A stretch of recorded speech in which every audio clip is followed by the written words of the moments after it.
a certain day, a bull and a pheasant, a bird, and the bull were grazing upon the field. The bull was grazing upon the grass and the pheasant picking ticks off the bull, partnership. There was a huge tree at the edge of the field. The pheasant very nostalgically looked up at the tree and said, "Oh, alas, there was a time when I could fly to the topmost branch of the tree. But today, I do not have strength in my wing even to fly to the first branch of the tree." The bull very nonchalantly said, "That's no problem. You just eat a little bit of my dung every day and within a fortnight you will reach the topmost branch of the tree." Pheasant said, "Come on, what kind of nonsense is that?" Bull said, "Really, try and see, the whole humanity's on it." Very hesitantly, the pheasant started pecking at the dung, and lo, on the very first day it reached the first branch of the tree. Within a fortnight it did reach the topmost branch of the tree. It went and sat there on the topmost branch of the tree, just beginning to enjoy the scenery. The old farmer was rocking on his rocking chair. He saw a fat old pheasant sitting on top of the tree. He pulled out his shotgun and shot the bird off the tree.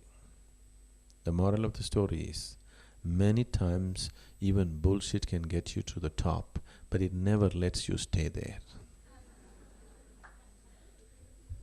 So you can just bullshit yourself into well-being, but you never stay there.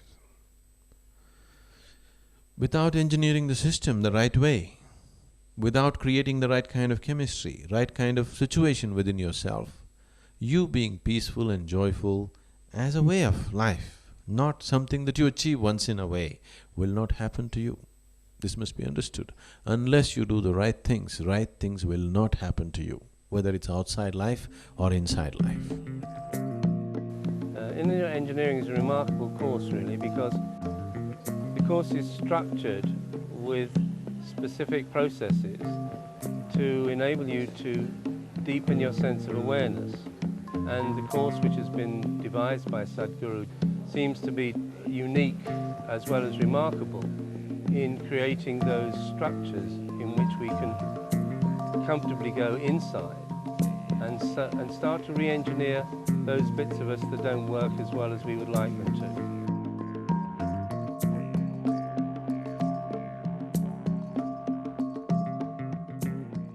Suppose you lose your peace. Suppose you lost your peace today. What happens?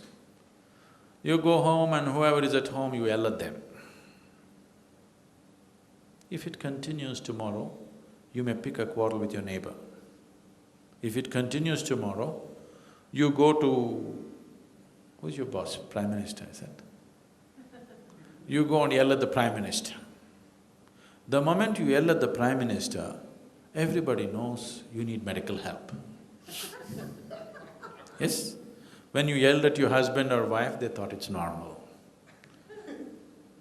When you yell at your boss, when you yell in a place where it has serious consequences for you, everybody knows you need medical help.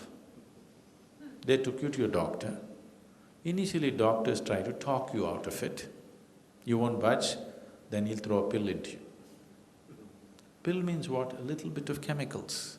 A little bit of chemical inside, suddenly people become peaceful. Their body, their mind becomes peaceful. Maybe just for a short duration, but it does become peaceful. Or in other words, what you call as peace is a certain kind of chemistry.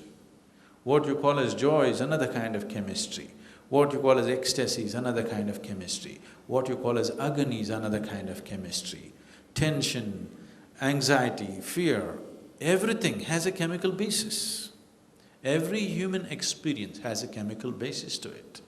Now I am talking about that kind of technology with which you create the right kind of chemistry, where you're naturally peaceful and joyful.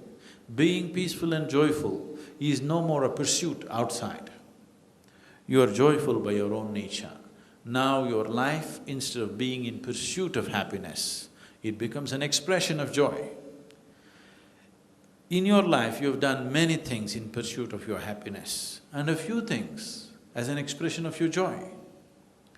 And if you look back and see, you will see always those few moments where you are expressing your joy are the most beautiful part of your life, isn't it?